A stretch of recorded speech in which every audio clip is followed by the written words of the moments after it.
Hello, Ronald. Welcome to my podcast. Uh, Please introduce yourself. Thank you for having me, Ainur. My name is Ronald Creemers. I'm 61 years old. I live in the Netherlands.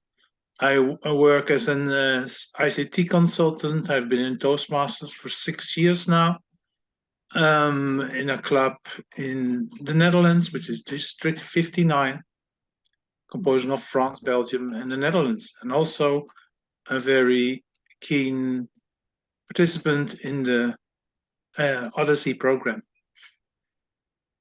Okay. So, can you tell me when you joined Toastmasters and Odyssey? Toastmasters, that was back in 2017. At the time, I was looking for a job and I had a lot of experience. I had a lot of knowledge, but my presentation skills were mediocre. And that's why I got a lot of rejections and my confidence was getting lower and lower. And somebody recommended me to try Toastmasters. So I went to visit the club and I loved it very much. And I learned a lot of things and I'm still learning and still enjoying it. Oh, great. So, what about Odyssey? You joined this year? I think maybe 4 years ago, I was very curious about the Odyssey project. I read about it on Facebook. I was also joining some Facebook groups about on Toastmasters. I see. And at the time, I was also looking for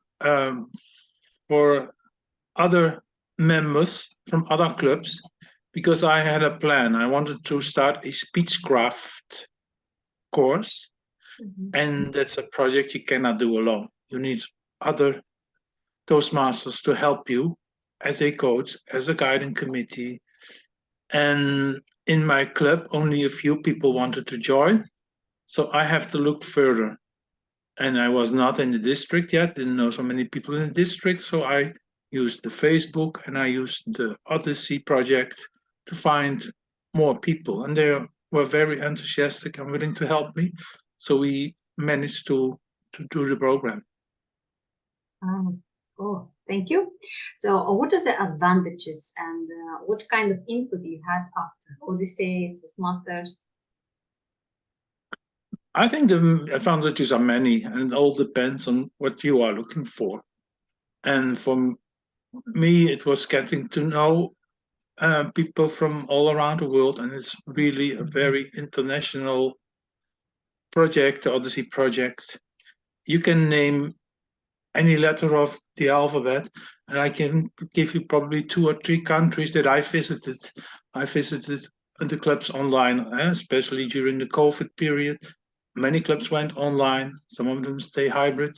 So I visited clubs all over the world, invited the Toastmasters also to join our club. And yeah, overall it was very, very nice experience, very interesting people. Okay, thank you. Do you have mentees? How many? I want to have mentees not more than 2 at a time, but that's all I can handle. I think I had about 12 different mentees over the past 4 years. Sometimes there was an issue with the Odyssey program because my mentees forgot to tick the box that they wanted to continue. They wanted to continue, but Odyssey didn't know and assigned me another mentor. So sometimes I had 3 or 4 mentees at the same time, and that was a little bit too much. Okay, I see. What kind of struggle you faced as a mentor or maybe mentee before? I started off, of course, also as a mentee. I did not have really any major problems. The same that everybody has, the fear of public speaking, the table topics. So that's what I was struggling with at the beginning. But I had a very good mentor. He explained to me the program. We had a different program then. It was the competent communicator. And before we started on Pathways, the icebreaker. And from then on, I was a very easy mentee because I was self-motivated. Oh, I see. Okay. Are you going to use Odyssey in the future? I will continue using Odyssey because I love also to help out other people and share experience and gain from their knowledge, because there are a lot of very experienced and very kind and helpful people within Toastmasters and in the Odyssey project. Okay. Can you tell your suggestions how to we can get people involved into as a mentor first? And do you know maybe any kind of tips which you can share? Because I'm a new mentor.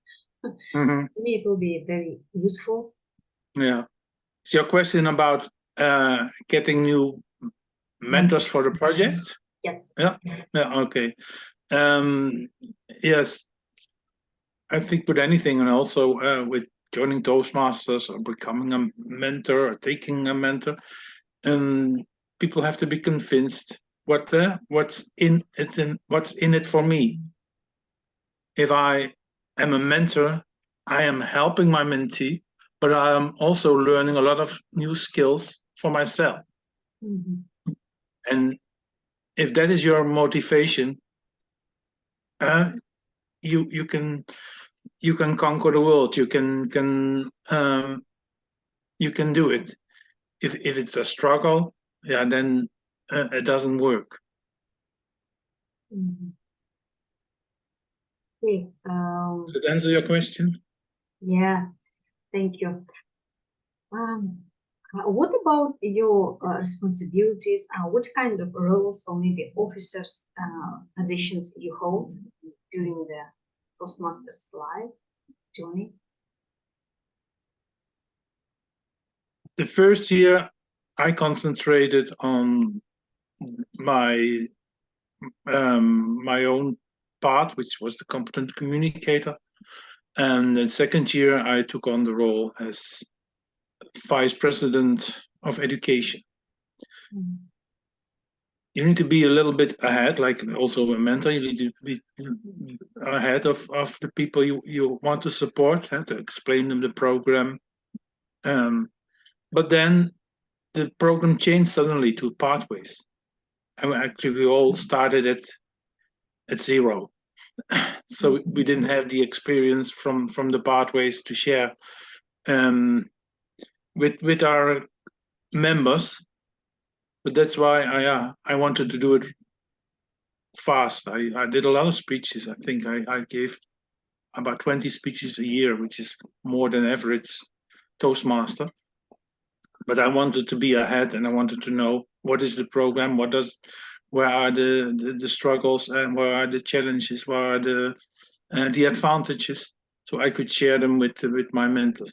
So actually, VPE was mostly about planning, making the meetings work, and get enough speeches, get enough meeting roles, and make it exciting.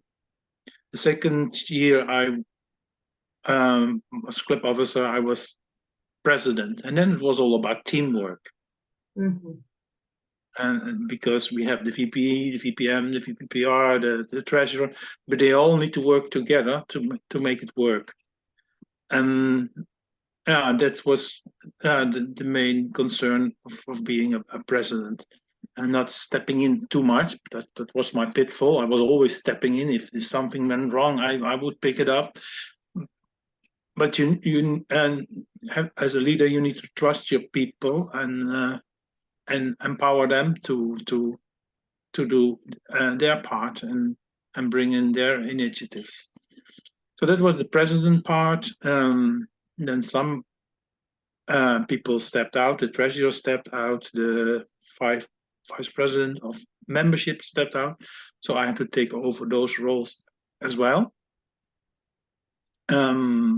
And the membership, I think that's also a very nice club officer role, because you're in close contact with your members.